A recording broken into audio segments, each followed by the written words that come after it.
आज घर में अचानक पंचायत बैठी हुई थी।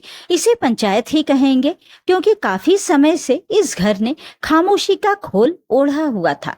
जब तक इस घर की मालकिन जानकी जी जिंदा थी तब तक थोड़ी बहुत हलचल तो नजर आती थी, लेकिन 2 महीने पहले उनके गुजर जाने के बाद से इस घर में खामोशी ही खामोशी थी। घर में अब सिर्फ 70 साल के बुजुर्ग जयराम जी ही बचे हुए थे, पर अब अपनी पत्नी के जाने के बाद वो भी काफी कमजोर हो चुके थे, बीमार रहने लगे थे। अब उन्हें भी देखभाल की जरूरत थी। इतना काम खुद से होता नहीं था, बस इसीलिए उन्होंने फैसला ले लिया कि मकान को ट्रस्ट के नाम कर दें। बस जैसे ही ये खबर उनके बेटे बहू को मिली, आज सब लोग यहाँ जमा हो गए। बहू के माता पिता विमला जी और सोहन जी और उनका भाई अजय, खुद उनके बेटे बहू पंकज और दीक्षा, जयराम जी के दोस्त और खुद जयराम जी वहां उस कमरे में मौजूद थे। कितने लोग आज घर में मौजूद थे। सब कुछ न कुछ बोले जा रहे थे, पर जयराम जी बिल्कुल शांत बैठे हुए थे। सब अपनी अपनी बातें बोल रहे थे और वो चुपचाप सुन रहे थे। अरे समधी जी, क्या सोचकर आपने ये फैसला लिया है? आप ये मकान ट्रस्ट के नाम कर रहे हो? अपने बच्चों के भविष्य के बारे में भी नहीं सोचा आपने? अचानक बहू की माँ विमला जी बोली। हाँ समधी जी, सोचने की बात है। आपके बेटे बहू हैं, आपका पूरा परिवार अभी मौजूद है और आप मकान ट्रस्ट के नाम कर रहे हो। माता पिता की प्रॉपर्टी पर तो बच्चों का अधिकार होता है।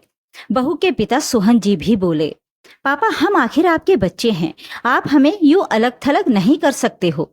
आपके बाद ये प्रॉपर्टी हमारी ही है, पंकज ने कहा।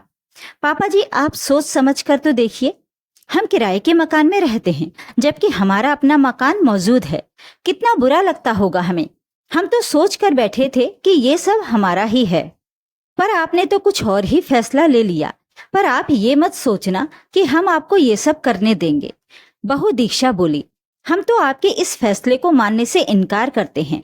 एक बार बाबूजी फिर से सोच कर देखिए। दीक्षा के भाई अजय ने भी कहा।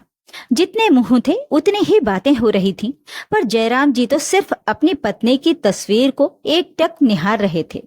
कितनी मेहनत और प्यार से संजोया था उन्होंने इस घर को। दोनों पति पत्नी ने मिलकर एक एक पैसा बचाकर इस मकान को खड़ा किया था। कोई आलीशान मकान नहीं था, लेकिन इतना तो था कि जो उनके परिवार के लिए काफी था। घर में ले देकर वो 3 लोग ही तो थे, जयराम जी, जानकी जी और उनका बेटा पंकज। पंकज पढ़ लिख कर नौकरी पर लग गया तो देखभाल करके दीक्षा से उसकी शादी करवा दी गई। लेकिन दीक्षा ने कभी इस घर को अपना नहीं माना। वो अपने में ही रहना पसंद करती थी, वो और उसका पति। इसके अलावा उसे कभी किसी से कोई लेना देना ही नहीं था। उसे घर के काम करना बिल्कुल भी पसंद नहीं था।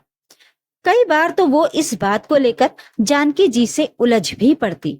अगर नौकरानी ही चाहिए थी तो बहू क्यों लेकर आए थे? मुझसे नहीं होते ये घर के काम। बहू अपने ही घर के काम करने से कोई नौकरानी नहीं बन जाता है। और फिर मैं भी तो तुम्हारी कितनी मदद करा देती हूँ। आखिर घर है तुम्हारा तो उसे संभालना भी तो तुम्हें ही है। जानकी जी उसे समझाने की कोशिश करती।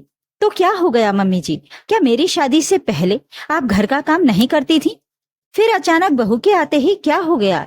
मुझे समझ में नहीं आता कि बहू के आते ही सास अचानक बूढ़ी कैसे हो जाती है। बस ससुराल वालों की इस सोच के कारण आजकल की लड़कियां शादी नहीं करना चाहती। दीक्षा 2 टूक जवाब देकर वहां से चली जाती है। जानकी जी इस बारे में पंकज से बात करती तो पंकज का भी यही जवाब होता, मम्मी मेरी शादी से पहले भी तो काम करती ही थी ना आप। अब क्या हो गया? बस आप जैसी सास बहुओं को बेटी नहीं मानती हैं, इसी कारण से ये सारी दिक्कत होती है। उसका जवाब सुनकर जानकी जी चुप हो जाती। पंकज दीक्षा की शादी के 2 महीने बाद घर पर जानकी जी के भाई भाभी आने वाले थे, जो कि सुबह 8 बजे तक घर पहुंच जाते।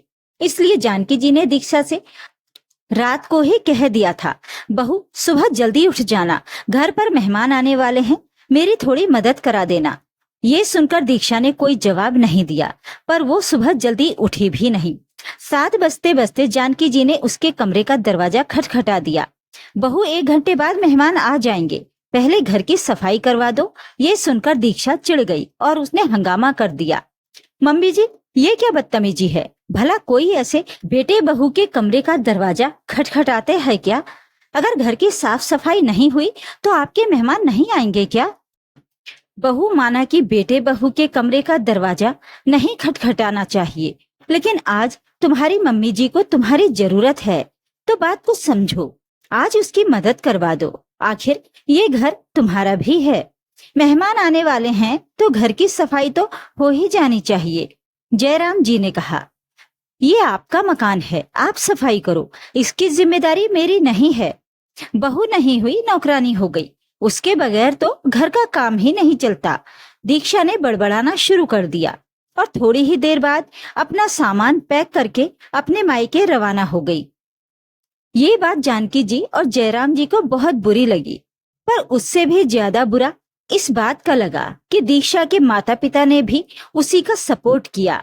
यहाँ तक कि उनके बेटे ने भी अपनी पत्नी का ही साथ दिया और दीक्षा को लेकर किराए के कमरे में शिफ्ट हो गया। जब उन्होंने पंकज को समझाना चाहा तो पंकज ने भी जवाब दे दिया, पापा आप लोग बहू को बहू समझते कहाँ हो? अगर मम्मी ने शुरू से ही उसे बेटी की तरह रखा होता तो ये नौबत ही नहीं आती। बहुओं को तो सिर्फ काम करने वाली मशीन समझा जाता है। अच्छा बेटा, तुम्हारे उस किराए के घर में तुमने काम करने वाली लगा रखी है क्या? जयराम जी ने कहा। सुनकर पंकज चुप हो गया। उसे चुप देखकर जानकी जी ने कहा, सही बात है बेटा, वहां तो बिना नौकरानी के भी वो सारा काम कर लेगी, लेकिन यहाँ ससुराल में अगर सास मदद भी करा रही होगी ना, तो तब भी खुद को नौकरानी वाली फीलिंग ही आएगी। कोई बात नहीं बेटा, तुम तुम्हारे किराए के घर में ही रहो। कहकर जानकी जी और जयराम जी वापस घर आ गए थे। लेकिन अभी 2 महीने ही पहले जब जानकी जी की तबीयत ज्यादा खराब हो गई तो जयराम जी खुद पंकज और दीक्षा को लेने उनके घर गए थे। बेटा, तुम्हारी मम्मी की तबीयत बहुत ज्यादा खराब है, कब वो इस दुनिया से कूच कर जाए कुछ कह नहीं सकते। अब तो तुम उस घर में आ जाओ और अपने घर को संभालो। लेकिन इसके बावजूद भी पंकज और दीक्षा घर नहीं आए। इस बात को 4 दिन ही बीते होंगे कि जानकी जी इस दुनिया से कूच कर ही गईं। अब तो दुनिया को दिखाने के लिए उन लोगों को आना ही था। बस तब से वो लोग यहाँ आते जाते रहते थे। लेकिन अब जयराम जी को अपने बेटे बहू पर बिल्कुल भरोसा नहीं था, इसलिए उन्होंने ये मकान ट्रस्ट के नाम करने की ठान ली थी, ताकि ट्रस्ट जब तक वो जिंदा हैं उनकी जिम्मेदारी उठा सके और उसके बाद उनके जैसे बुजुर्गों की मदद कर सके। लेकिन ये बात जैसे ही पंकज और दीक्षा को पता चली, उन्होंने सबको यहाँ बुला लिया, क्योंकि ये उनकी उम्मीद के विपरीत था। आखिर वो तो उम्मीद करके बैठे थे कि अब ये मकान उनका होगा। अभी सब लोग बैठकर बात कर ही रहे थे कि दीक्षा ने कहा, देखिए पापा जी, ये मकान आप किसी ट्रस्ट के नाम नहीं करोगे। आपने सोच भी कैसे लिया कि हम चुप रह जाएंगे? भूलिए मत, आपके बुढ़ापे का सहारा हम ही हैं। अरे वाह बहू, आज तुम इस मकान के लिए मुझसे लड़ने के लिए यहाँ तक आ गई। लेकिन किसी समय में इस मकान का काम करने में भी तुम्हें ऐसा लगता था कि हम तुम्हें नौकरानी बनाकर लाए हैं। तब तो तुमने कभी अपनी सास को चैन से भी नहीं रहने दिया। अचानक जयराम जी बोले, जो काफी देर से शांत बैठे हुए थे। उनके बोलते ही उस कमरे में बिल्कुल खामोशी सी छा गई। इतनी खामोशी कि यकीन नहीं हो रहा था कि उस कमरे में इस समय इतने लोग बैठे हुए थे। पर जयराम जी ने बोलना जारी रखा, तुम्हारा होना नहीं होने के बराबर ही है।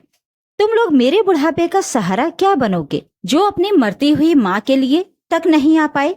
बहू, मकान मेरा है और मैंने फैसला ले लिया है। अब ये मकान ट्रस्ट के नाम ही होगा। जब तक मैं जिंदा हूँ मेरी सेवा ट्रस्ट के लोग कर लेंगे, क्योंकि तुम लोगों से मुझे कोई उम्मीद नहीं है। कल को तुम कह दोगे कि हम तुम्हें केयर टेकर बनाकर लाए हैं। और रही बात मकान तुम्हारे नाम होने की, तो जब सास ससुर की जिम्मेदारी तुम्हारी नहीं तो उनकी प्रॉपर्टी भी तुम्हारी नहीं हुई। तुम्हारा हक सिर्फ तुम्हारे पति पर है, तो जब तुम्हारा पति कोई प्रॉपर्टी बनाए उस पर अपना हक जताना, समझी तुम? जयराम जी ने ये बात कहकर पूरी पंचायत को वहीं खत्म कर दिया। आखिरकार दीक्षा के माता पिता ज्यादा कुछ कह नहीं पाए।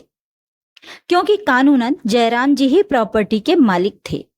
पंकज और दीक्षा को वापस किराए के घर में ही जाना पड़ा, जबकि जयराम जी की प्रॉपर्टी ट्रस्ट के नाम हो गई। तो ये थी आज की कहानी।